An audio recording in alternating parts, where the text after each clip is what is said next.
네, 우리 이제 말씀을 드릴 건데요. 가슴에다 손을 얹고 우리 믿음의 고백을 하도록 하겠습니다. 하나님은 나를 사랑하십니다. 하나님은 나와 함께 하십니다. 하나님은 오늘 나에게 말씀하실 것입니다. 그 말씀을 듣기 원합니다.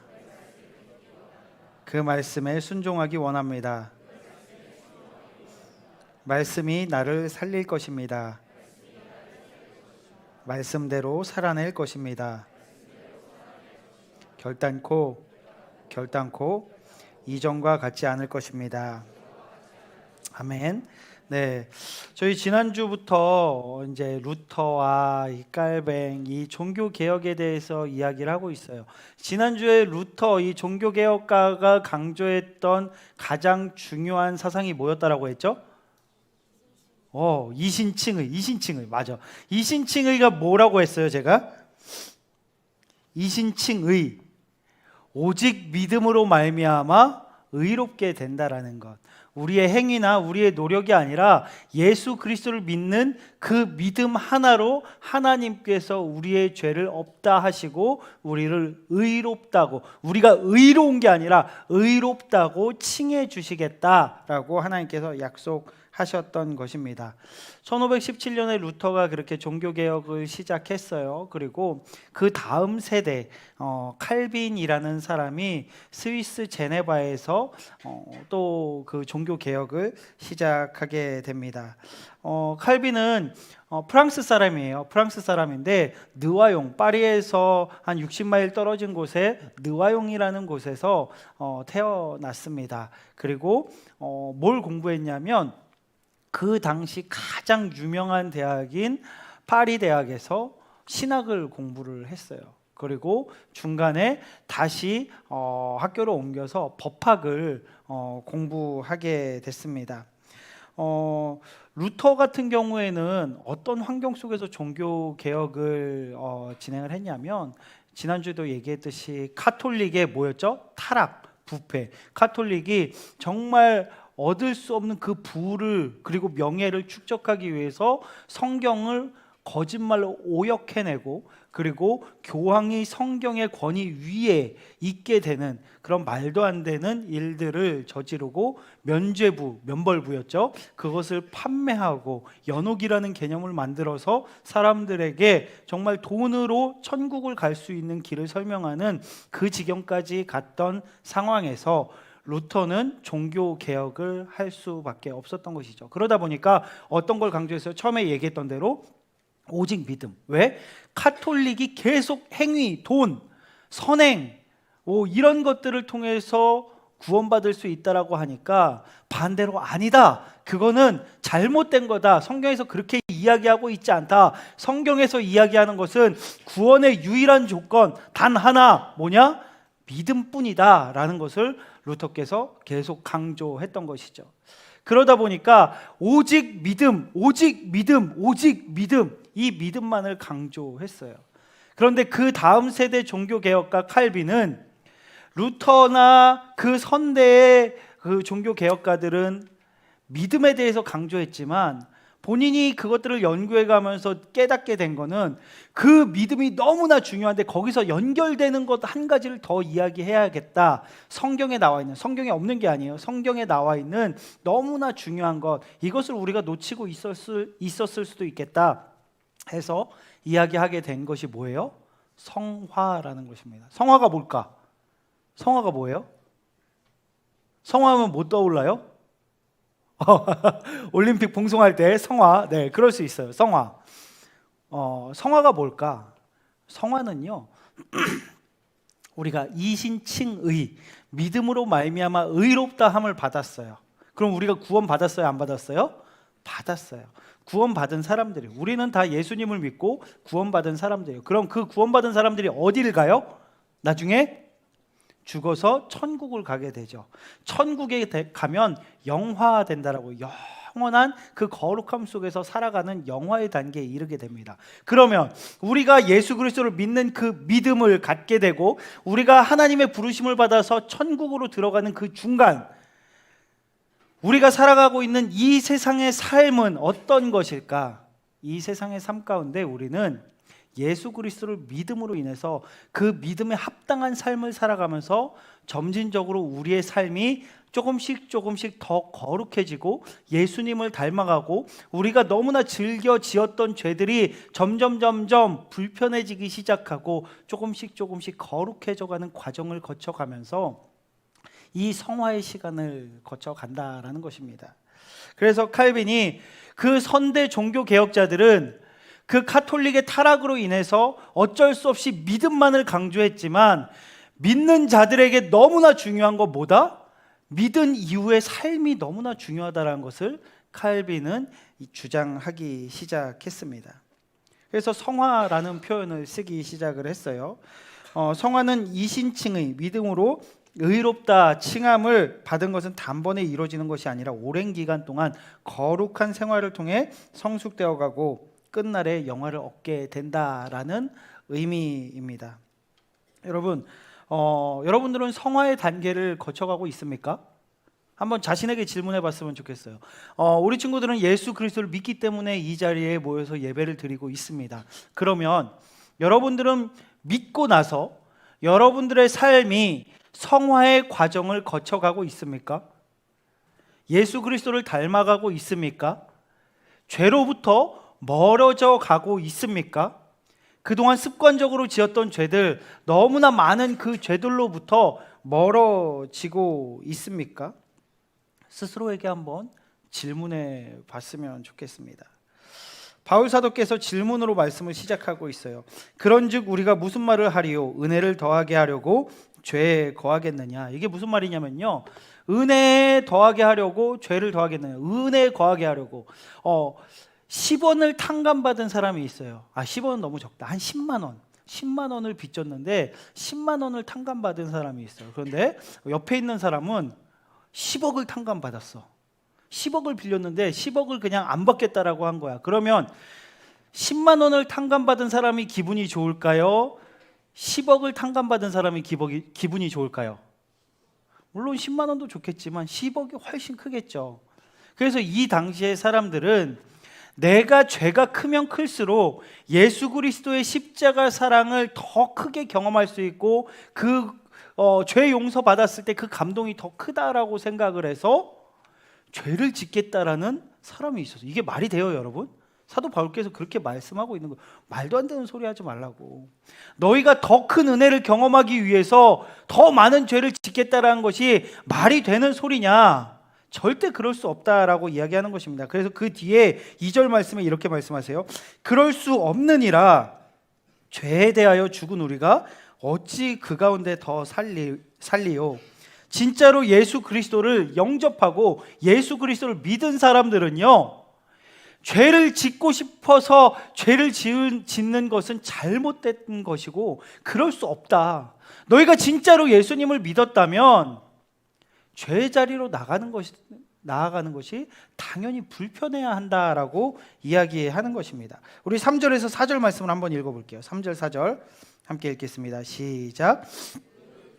예수와 합하여 세례를 받은 우리는 그러므로 우리가 그의 죽으심과 합하여 세례를 받음으로 그와 함께 장사되었나니 이는 아버지의 영광으로 말미암아 그리스도를 죽은 자 가운데서 살리심과 같이 우리도 또한 새 생명 가운데서 행하게 하려 함이라. 아멘. 세례에 대해 이야기를 해요. 여러분, 입교나 세례 받은 사람 한번 손 들어 봅시다. 입교 세례 받은 사람, 대부분 입교할 때 저랑 문답을 했을 거예요. 그죠? 그때 제가 여러 가지 질문을 했는데 그 중에 여러분들 기억나는 질문이 있어요 혹시? 아마 동일하게 했던 질문일 거예요. 여러분, 세례의 의미를 아시나요? 세례가 무슨 의미지? 나는 세례의 의미에 대해서 명확하게 알고 설명할 수 있다. 없어요? 입교한 친구들은 그걸 몰라요? 모르고서 입교한 거야? 알지? 자, 설명해봐요. 진짜 짧게 딱 2단어로 할 수 있어.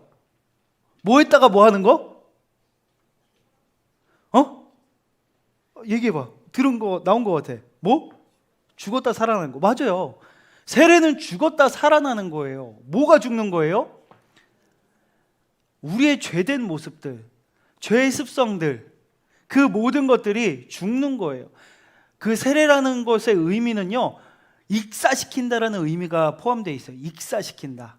그냥 어떤 걸 익사시키냐면 우리의 죄된 옛 모습을 익사시키고 물에 빠쳐서 완전히 죽여버리고 예수 그리스도로 다시 살아나는 것, 부활하는 것. 그래서 예전에 나의 죄된 모습을 다 버리고 예수 그리스도의 제자답게 살아가기로 결단하는 것이 세례입니다.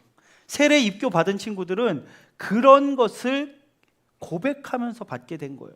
그런데 제가 그 입교할 때 꼭 여러분들에게 하는 이야기가 있어요. 입교도 중요하다. 근데 입교 받은 이후에 너희의 삶이 더 중요하다라고 이야기를 했어요. 그거 기억하나요, 여러분? 기억 안 나죠? 괜찮아요. 그래서 다시 얘기해 주는 거예요. 세례를 받고 세례로 인해서 나의 죄된 모습, 옛 모습, 그 모습들이 온전히 죽고 이제 내가 다시 살아나서 부활해서 정말 예수 그리스도의 자녀답게 세상 속에서 빛과 소금으로 살아가고 있는가, 그 성화의 과정을 거쳐가고 있는가, 예수님께서 우리에게 그것을 요청하고 계신 거예요. 너희는 이제 예수 그리스도를 믿었어.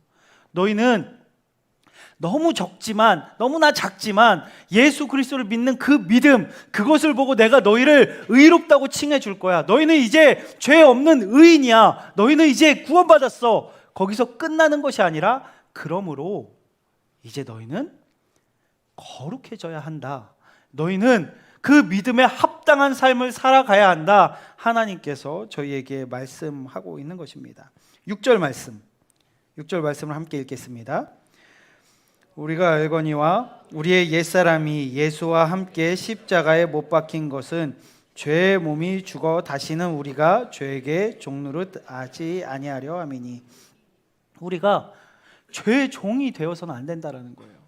죄의 종이 돼서 죄가 하라는 대로, 나를 유혹하는 대로, 나를 움직이는 대로 그냥 휘청휘청 거리다가 매일매일 넘어지는 그 삶을 살아가서는 안 된다라는 거예요. 우리가 죄를 지으면서 살아간다는 것은 우리가 하나님의 종이 아니라, 예수 그리스도의 종이 아니라 죄의 종으로 살아가고 있다는 것을 우리는 기억해야 한다는 것입니다.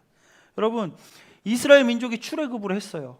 출애굽을 했는데 조금만 있으면, 조금만 힘든 일이 있으면 그들은 어떤 이야기를 했어요? 그냥 돌아가고 싶다. 내가 차라리 거기서 노예처럼 살아가는 게 나을 뻔했다라고 이야기를 하잖아요. 우리가 똑같은 거예요. 조금만 무슨 유혹이 있으면, 힘든 일이 있으면 우리가 하나님을 믿고 하나님을 찬양한다, 예배한다 이야기하다가 다시 옛날에 그 죄된 모습으로 돌아가려는 습성이 우리 안에 계속해서 있는 거예요.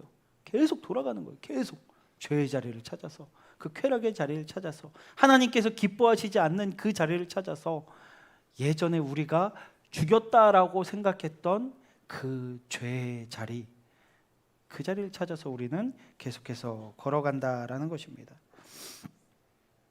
여러분들 마음 가운데 아마 그런 마음이 들 거예요. 목사님, 맞아요. 저희가 계속 죄를 지어요. 근데 저희가 그게 좋아서 그러겠어요?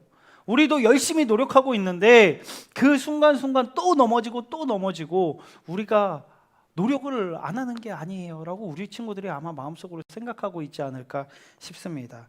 맞아요, 여러분.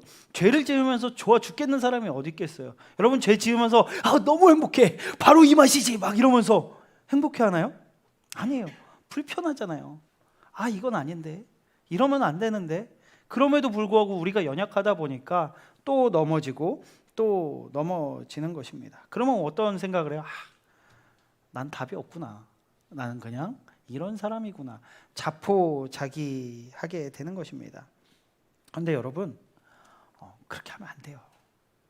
나는 원래 그런 사람이지, 그래 내가 예수님도 아니고 내가 목사님도 아니고 내가 그럴 거면 목사했지, 그러면서 그냥 자신을 죄의 그 자리에다 계속해서 집어 던지고 있다면 여러분, 잘못된 길을 가고 계신 것입니다.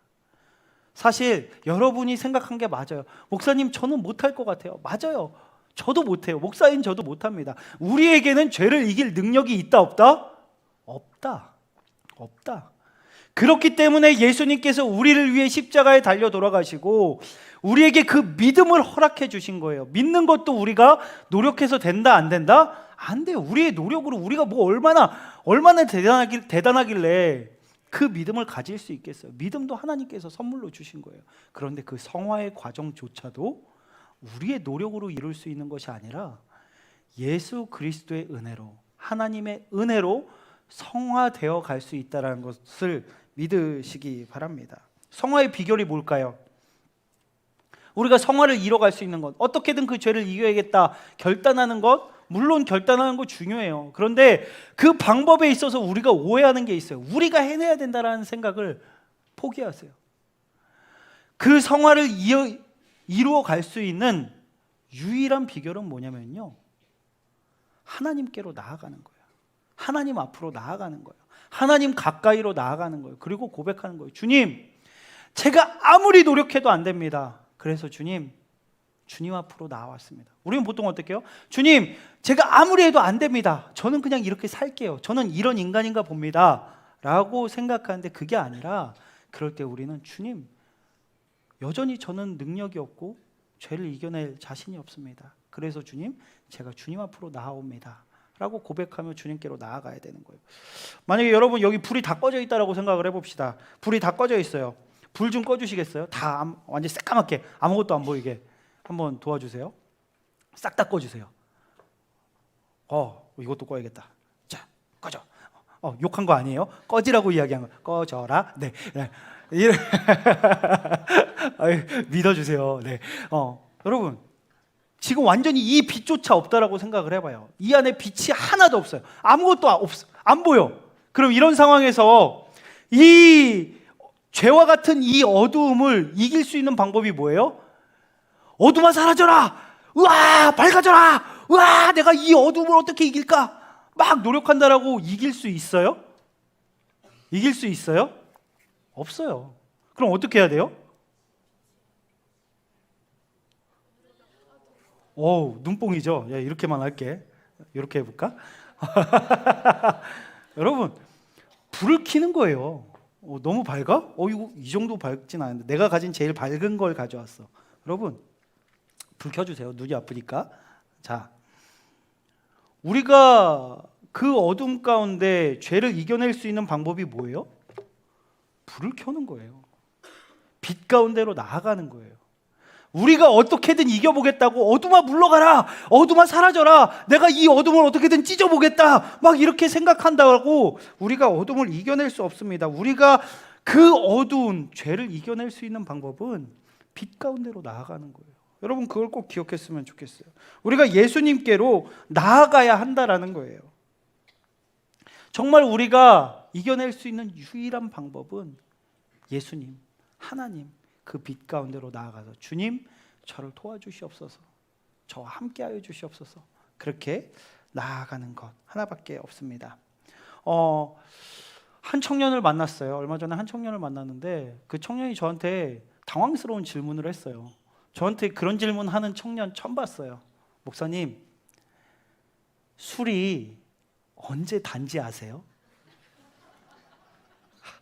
정말 당황했습니다. 아는 척을 해야 하나? 모르는 척을 해야 하나? 순간 전 잘 모르죠. 진짜 몰라요. 언제 술이 단지 저는 몰라요. 술이 쓴데 왜 술이 달겠어요? 근데 술이 언제 단지 아세요? 순간 지혜롭게 대답했습니다. 제가 영화나 드라마에서 보니까 그 하루를 뿌듯하게 살았을 때 술이 달더라고 하더라고요.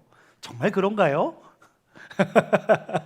그렇게 질문을 했습니다. 네, 그분이 또 질문했어요. 그럼 목사님, 술이 언제 쓴 줄 아세요? 내가 그걸 어떻게 알아? 술은 원래 쓴데. 술은 원래 쓰지 않나요? 근데 그분이 저에게 되게 의미 있는 말을 하셨어요. 목사님, 제가 경험을 해보니까 제가 방황을 하면서 술을 마시면서 여러 가지 많은 것들을 경험하면서 깨닫게 된 게 있습니다.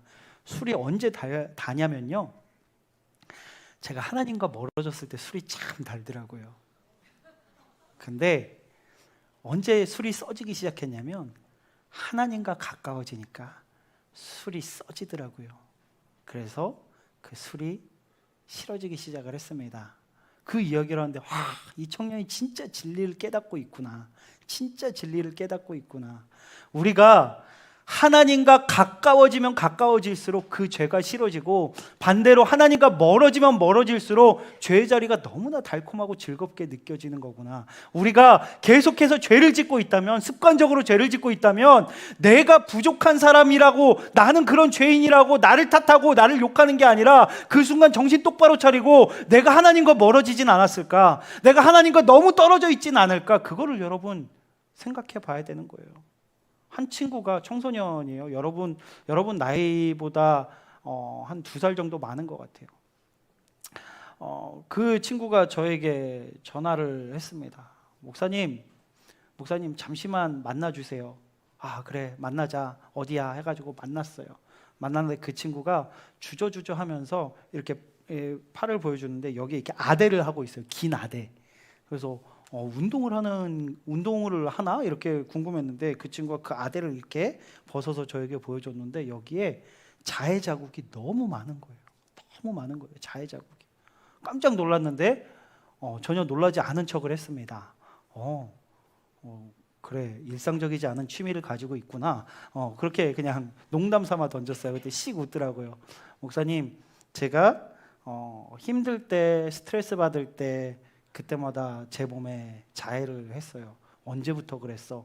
저 초등학교 6학년 때부터 지금까지 계속 자해를 했어요. 아 그랬구나. 얼마나 힘들었니? 근데 그 친구가 그런 이야기를 하는 거예요.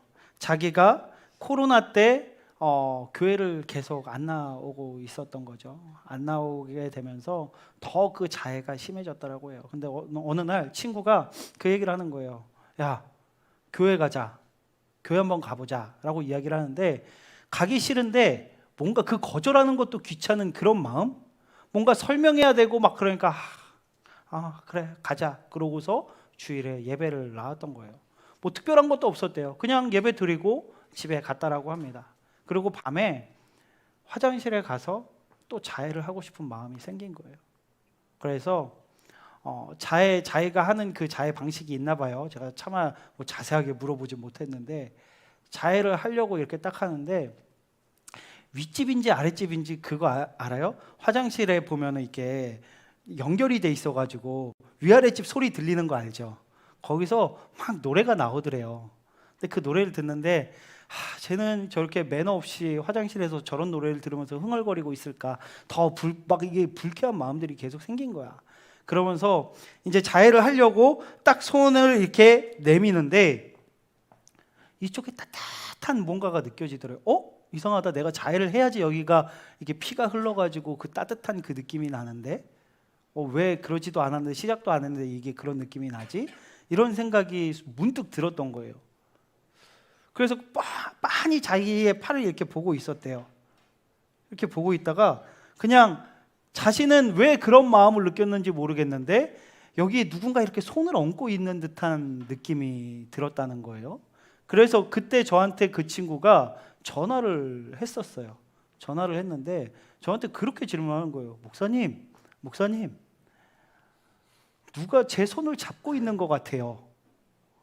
순간 전 그때 고민했거든요. 왜냐하면 전후 사정을 아무것도 몰라요. 이 친구가 자해를 하는 것도 몰라요. 한밤중에 갑자기 저한테 전화 와가지고 목사님 누가 제 손을 잡고 있는 것 같아요. 순간 저도 모르게 뿌리쳐 그럴 뻔했어요. 이상하잖아. 누가 제 손을 잡고 있는 것 같아. 뿌리쳐 막 그러고 싶은데 그냥 그날따라 그 마음이 왜 그랬는지 모르는데 저는 그렇게 이야기를 했던 거예요. 누구야? 예수님께서 네 손을 잡고 계신가 보다. 저도 왜 제가 그 대답을 했는지 모르겠어요. 근데 사실 첫 번째 마음은 뿌리쳐 그러고 싶었거든요. 근데 그렇게 이야기했어요. 예수님께서 너의 손을 잡고 계신가 보다. 저는 손목인지 몰랐어요. 그냥 손을 잡고 있다라고 이렇게 이야기를 했는데 그 친구가 그래요 목사님, 네 알겠습니다 그러고 끊었어요. 근데 그 친구가 저랑 통화를 마치고 나서 그 따뜻한 그 감촉이 정말 예수님은 아닐까? 이런 생각을 하고 있는데 계속해서 그 화장실에서 노랫소리가 들리더래요. 도대체 무슨 노래를 저렇게 듣고 있을까 하고서 그 노래에 귀 기울였는데 자기는 잘 모르는데 가사가 그렇더래요. 지치고 힘들 때 내게 기대. 내가 뭐죠? 내 곁에 서 있을게. 언제라도 뭐 힘들 때 내가 너의 손 잡아줄게. 이런 노래였대요. 그래가지고 저 노래가 도대체 뭘까? 그래서 알아보니까, 가사를 쳐보니까 가수가 G.O.D래요. 저희는 다 아는 노래인데 그 친구는 그 노래를 몰랐던 거야. 그래서 자기는 그게 찬양인 줄 알았대요. 그래서 가요를 찬양으로 듣게 된 거예요. 저는 그 친구가 그렇게 듣게 된 게, 예수님께서 진짜 그 친구의 손을 붙잡아 주시고 마음을 터치하고 계셨다라고 저는 믿고 있습니다. 아, 그렇구나. 예수님께서 그 친구를 위로해 주셨구나. 그래서 그 친구가 그 일을 겪고 나서 저한테 찾아와서, 목사님, 저 이제 자해 안 할 거예요. 그동안 자해 안 하면 너무 힘들었는데 예수님이 제 요 손에 이렇게 손을 얹고 있다라고 생각이 되니까 제가 더 자해하고 싶지 않아졌어요 라고 그 친구가 저한테 고백을 하는데, 얼마나 고맙고 또 대견한지 그 친구를 끌어안고 같이 울면서 기도했던 그런 시간이 생각이 납니다. 여러분, 죄라는 거는 우리가 막 싸워서 이겨야지 해서 이길 수 있는 게 아니에요.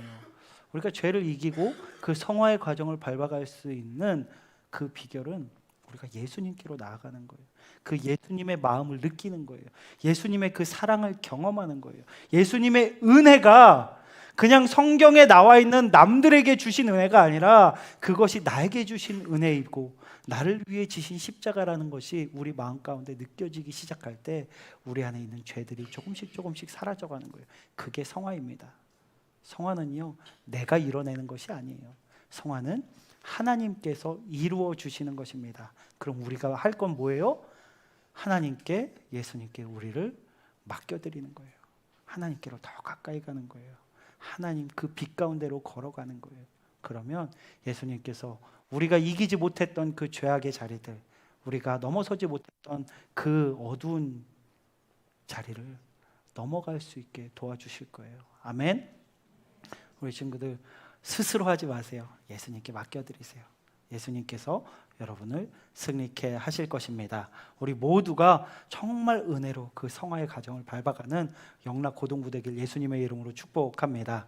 이 시간 함께 기도했으면 좋겠는데요. 기도하실 때, 하나님, 우리 안에 계속해서 반복적으로 짓는 너무나 큰 죄들이 많이 있습니다. 하나님, 저희가 이겨보려고 하는데 이겨지지가 않습니다. 저희가 이길 수 있는 방법 단 하나, 예수님께로 나아가는 것이오니, 주님, 그것을 이기기 위해 몸부림치기 전에 주님께로 나아가기 위해 몸부림칠 수 있는 저희가 되게 하여 주시옵소서. 우리의 능력으로 이겨내는 것이 아니라 예수 그리스도의 능력으로 승리할 수 있도록 인도하여 주시옵소서. 우리가 넘어가지 못하고 계속해서 넘어지는 그 죄의 자리를 하나님께 올려드리며 이 시간 간절히 기도하며 나아가겠습니다. 하나님, 주님의 앞으로 나아갑니다. 주님의 전으로 나아갑니다. 주여, 저희들을 붙잡아 주시옵소서.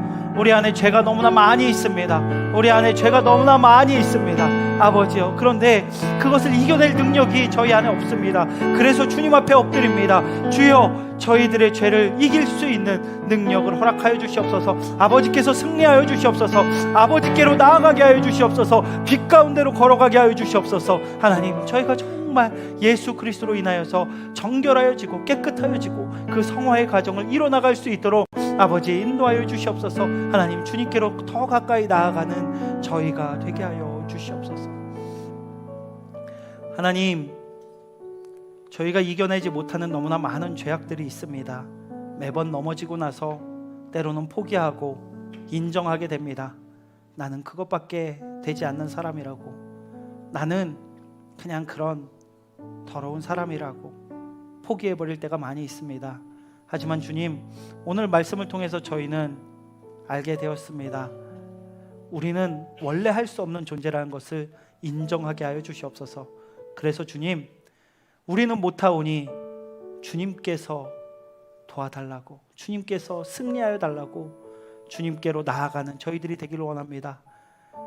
죄악의 자리에서 빛 가운데로 걸어가게 하여 주시옵소서. 어둠의 자리에서 예수 그리스도께로 달려갈 수 있는 저희들이 되게 하여 주시옵소서.